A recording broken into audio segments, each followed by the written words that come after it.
nice find.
You've come, warrior!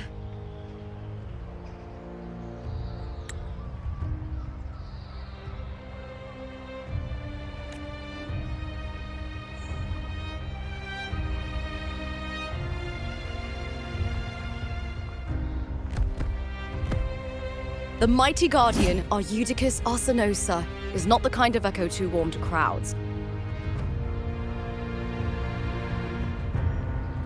The lioness favors the strong, the unyielding, and the battle-hardened. Only those she deems worthy will find her arms welcoming.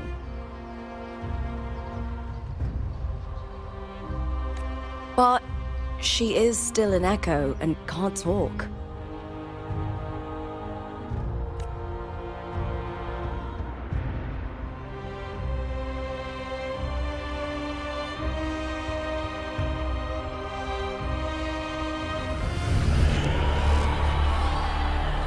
Sounds.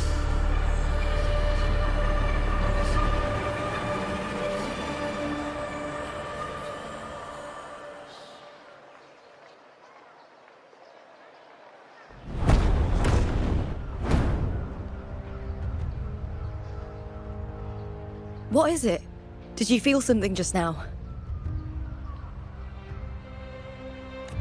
I only heard strange sounds. Tell me, what direction did the lioness just look toward? The Veil of Glory.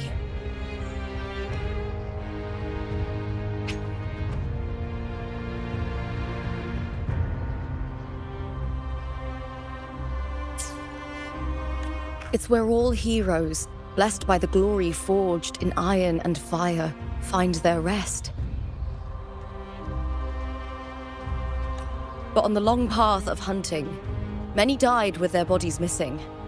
Only their weapons returned. Arsinosa's frequency is woven from the cries of souls in battle. The battered weapons still carry the will of their former masters, whispering the deeds left undone.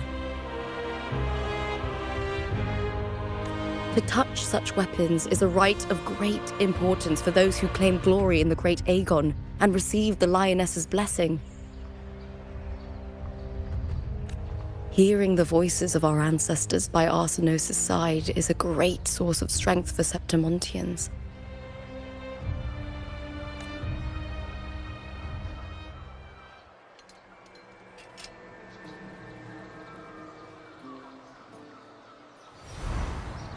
Before meeting Buling, when I touched the echo in that village, I felt a layered and distinct frequency. It was like what Abby described on our journey to Septimont, but the source eluded me at the time. But now, I found it. The source of that power lies in the Veil of Glory. The closer the Lioness gets to it, the clearer it becomes. She waits for us there. Shall we go together? I'm not sure if Septimontian rituals will interest you, but you might uncover something useful, no?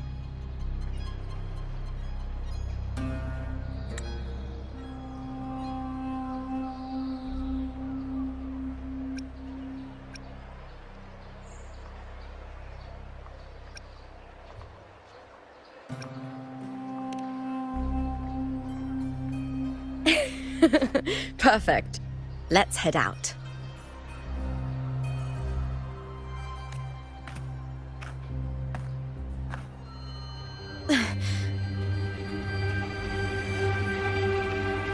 What is it? Nothing. Just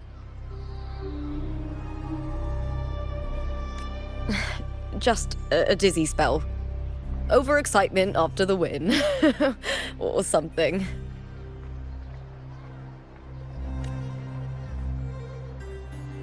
Anyway, it's no matter. Let's continue.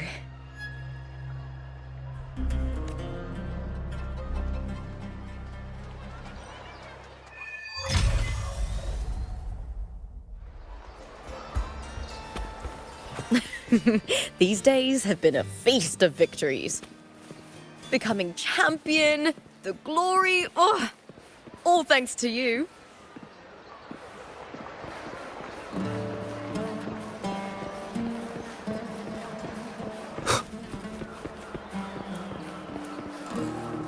you remember that gloomy gladiator from decades ago?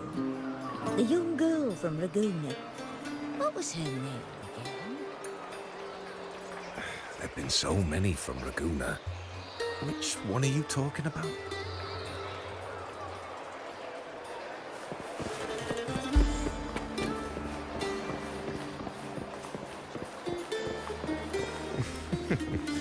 The beasts beneath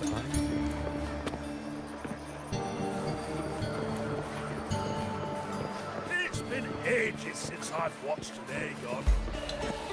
The fights today.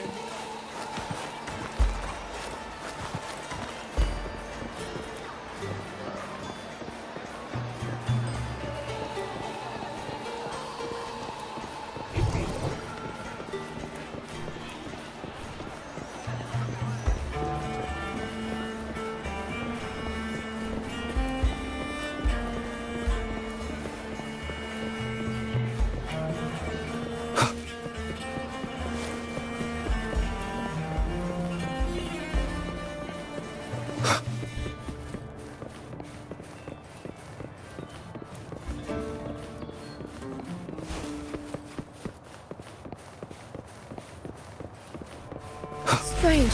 Why are so many appearing all at once? With me!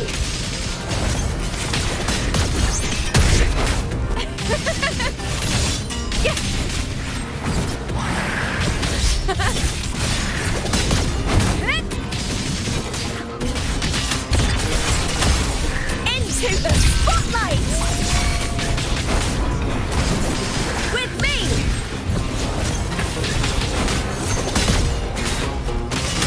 I smell fear.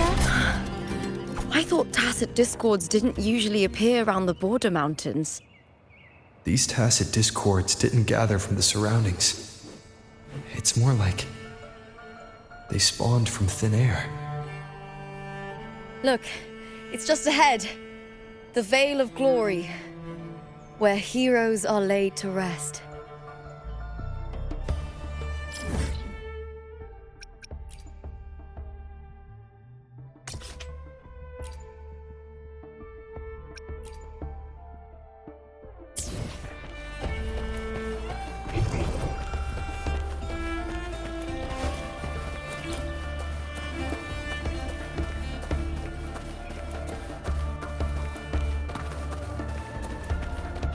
Wind, guide me.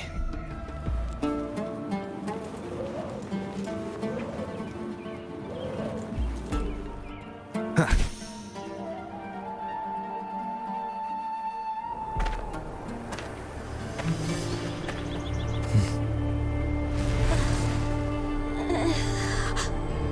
You are from my homeland.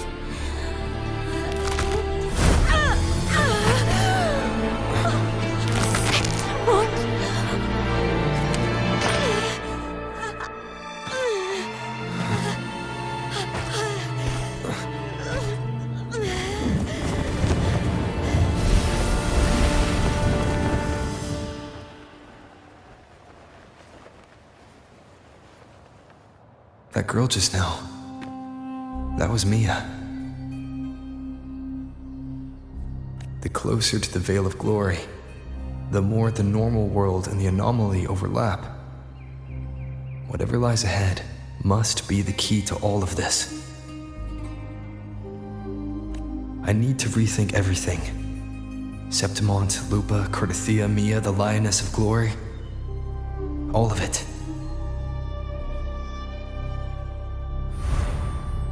Cartethyia arrived in Septimont alone, not waiting for me or attempting contact.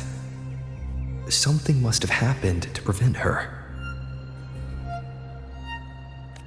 If something cut her off, aside from the Fraxidus, it could have only been the Threnodian, which should be dead. But Septimont holds no faith in the Sentinel, and the Threnodian was never able to establish influence here. Maybe it's not that simple. The Threnodian controls the minds of its followers through their faith. Mia is a Ragunese, and likely a follower of the Order of the Deep. If the Vale of Glory is an important rite for champions, perhaps Mia went there, and it was there she vanished. Her hysterics, hallucinations, and loss of control in the arena were signs of the Threnodian's corruption. Velova once said, "The closer one stands to the protagonist, the greater their influence over the tale."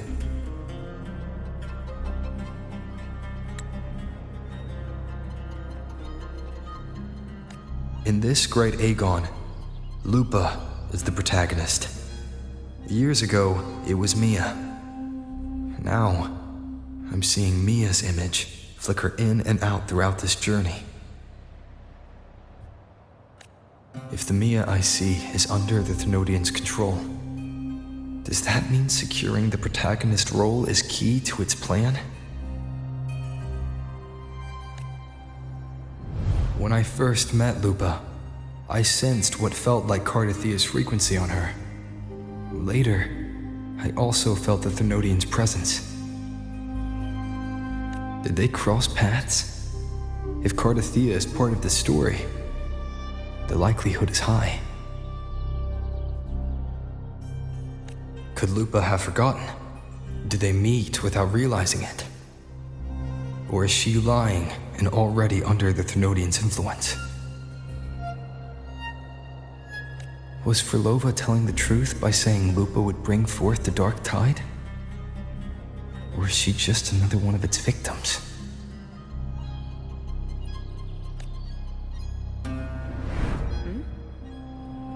Hey! Is something wrong? Is there something you need? Or something you want to say?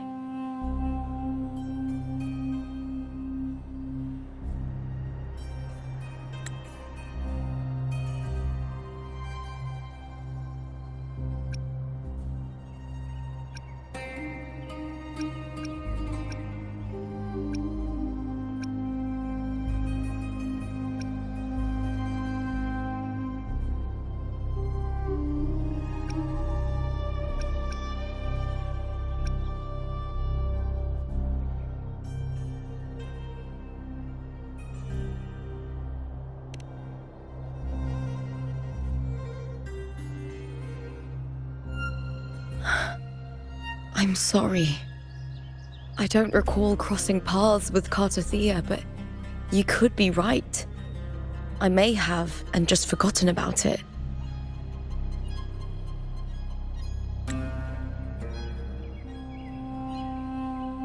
These past days, there have been moments when I feel lost, forgetting what I was doing a heartbeat ago. I don't know if it's the Threnodian's work, but if something is wrong, and it's trying to twist my mind,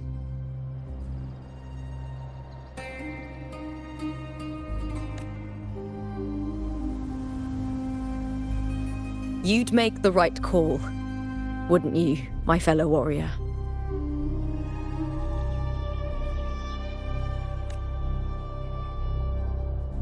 You'd protect my honor and my dignity.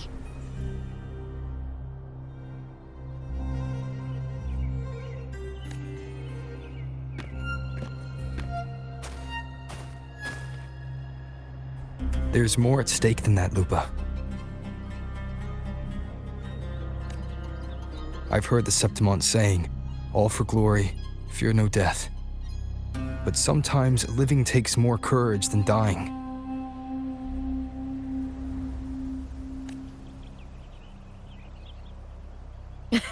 Well then, that'll do just fine.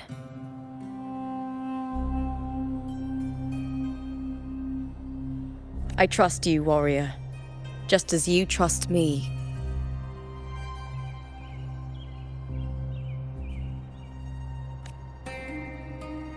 It doesn't matter if the story's end is already written or yet to unfold. I'll trust my own judgment to guide where it must go.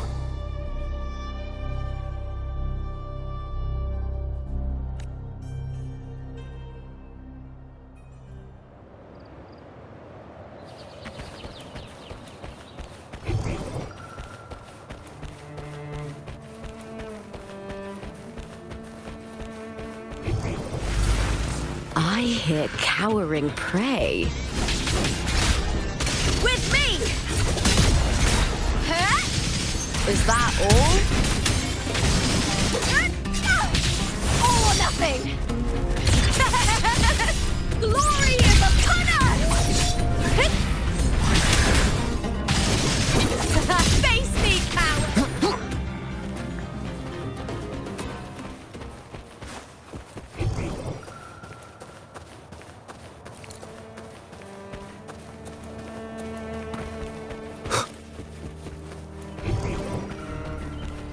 Those blades, spears, and halberd embedded in the stone.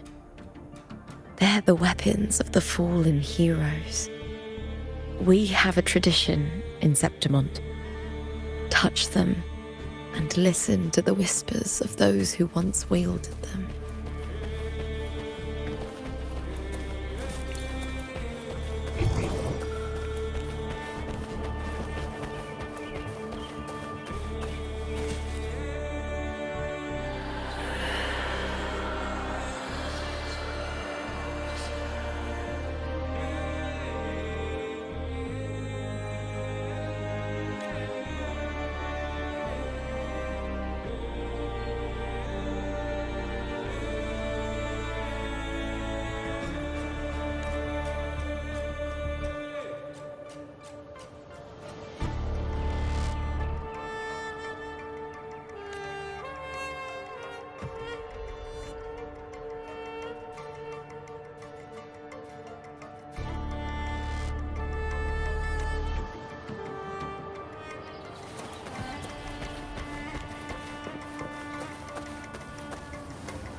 This is Hercules' sword.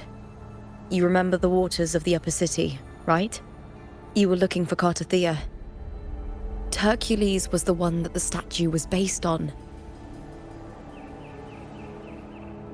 Ages ago, the dark tide bore down on Rinascita, and Septimont didn't escape.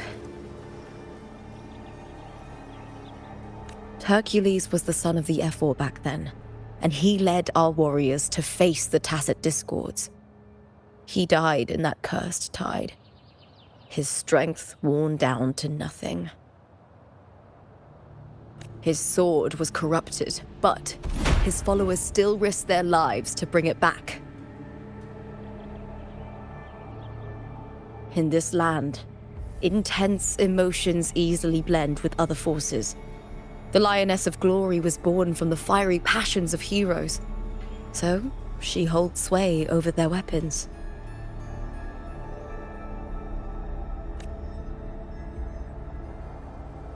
Back then, this sword was growing more sinister due to the corruption.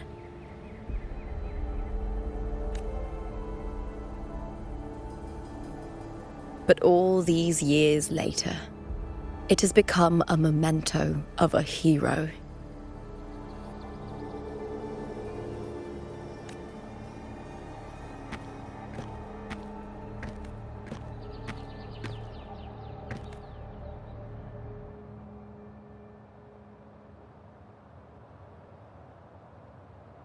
I feel something strong and pulsing in the direction the blade is pointing.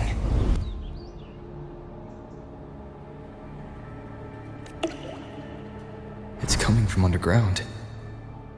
Is it inside the mountain itself? The frequency. It's the Sentinel Imperator. Just like Raguna, Septimont has its own Genesis Nexus. That's why it seeks...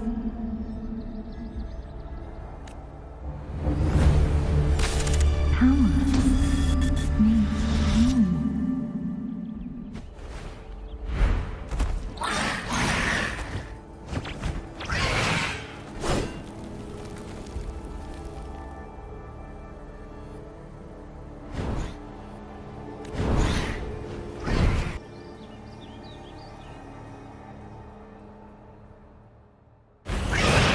more tacit discords, just like last time. For a split second, the world shifted, just like it did when I saw Mia. Every time there's an overlap like this, the tidal blight appears, as well as tacit discords. I hear cowering prey. With me! Oh, bring it on! Time for some hot action! It's morphin' time!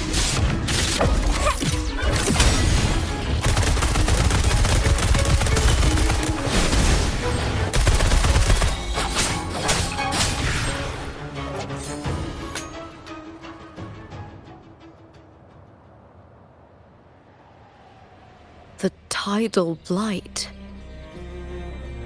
It's an outgrowth of the dark tide itself. Why is it suddenly appearing like this? We'll clear it out first, then check if that sword is the source.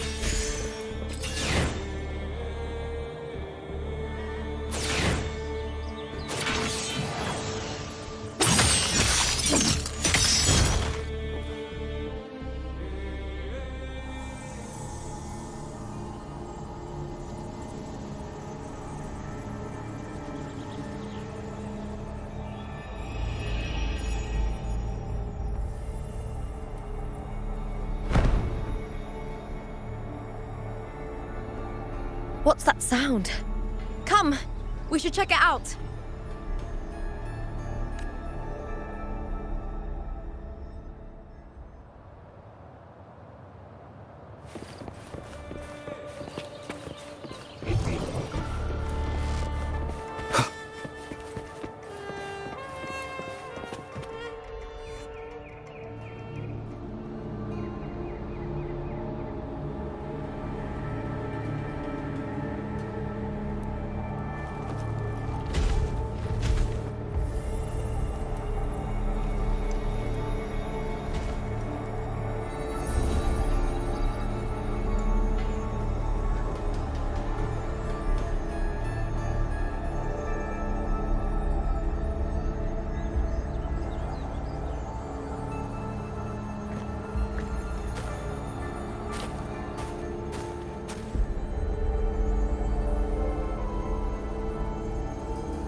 Lupa?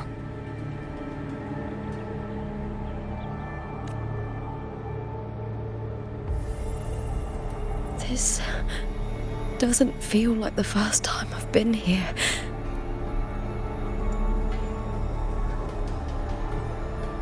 Let's go.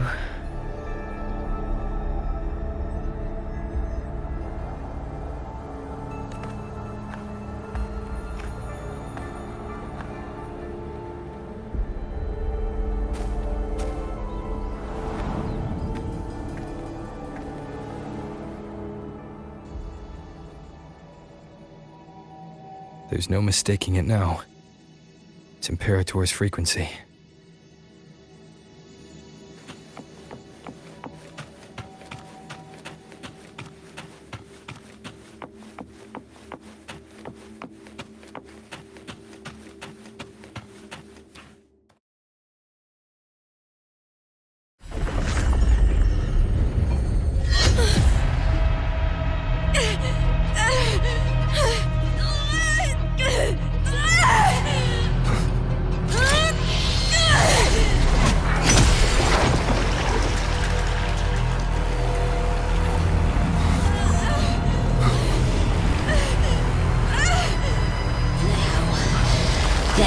carry the scent of Cartethyia.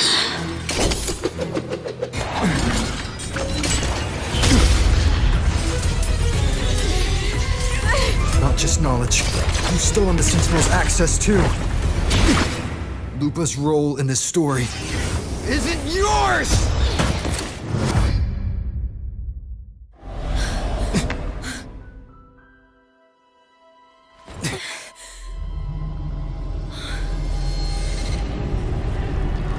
Is that Contender Mia? It's the Threnodian. Lupa, this is something only you can do. Tell me what I need to do. Read the script. Adapt as required. I believe in you, warrior. To lose our strength is the deepest fear of Septimontians. Pride hides the terror within. We fear no death, yet tremble before shame and failure. Did Domina Julia deceive me for this? I never got the chance to ask. The dark tide consumed all. Death took her, as it will take me. Today as yesterday, we weave time beneath the tide. Swim, swim, wretched yet lovely fish. Dream deeply in my fiction, on the stage of a repeating tale, waiting for the day thou shalt consume the world.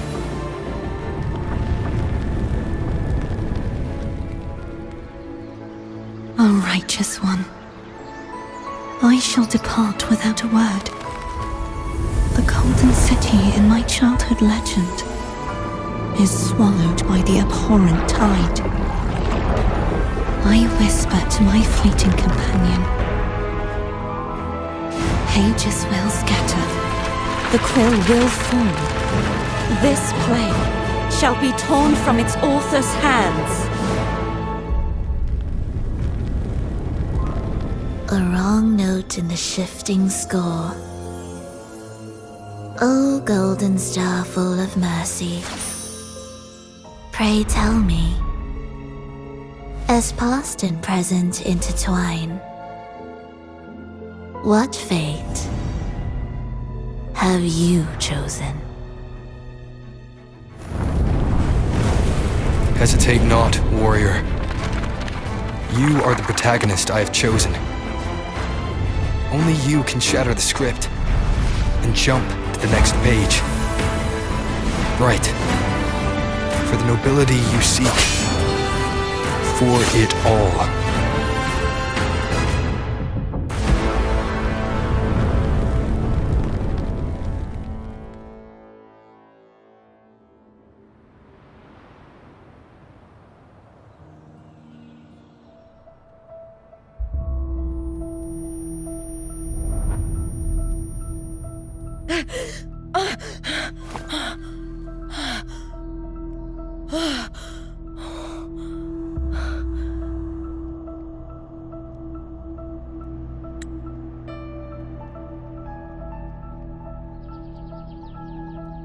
A dream?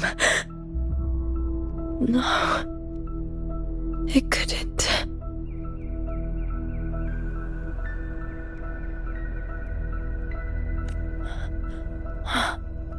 It's no dream.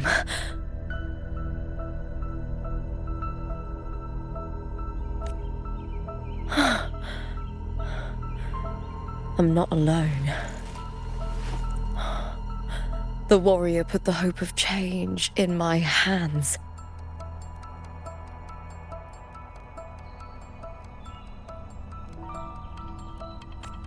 This feels good. Not standing there alone on the champion's stage.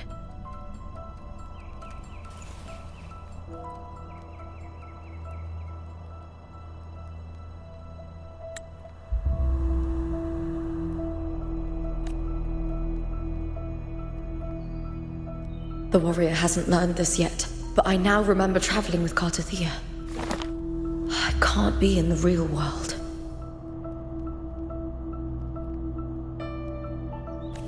This is a Sonoro created by the Fraxidus. It's a realm of stories. The story of the great Aegon lasts only 3 days. Before Cartethyia came here, I had wandered this same bloody story more times than I can count.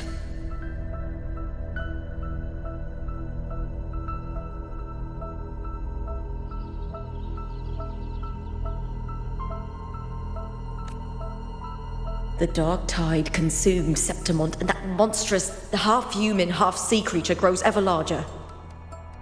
Is this the Fraxidus plan? To feed it with Septimont's ruins?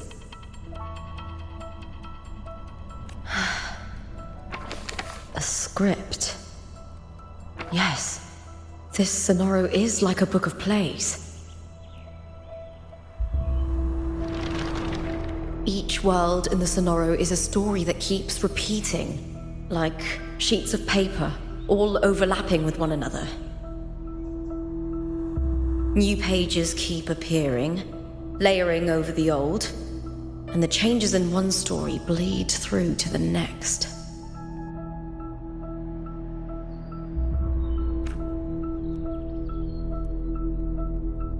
After Cartethia's actions, Septimont, once destroyed by the dark tide, has begun to return to normal in the story where the warrior arrived. Cartethyia saved me, changed my fate, and led me to the warrior, who stopped the threnodian in the last story. So in this time, I haven't lost my memory.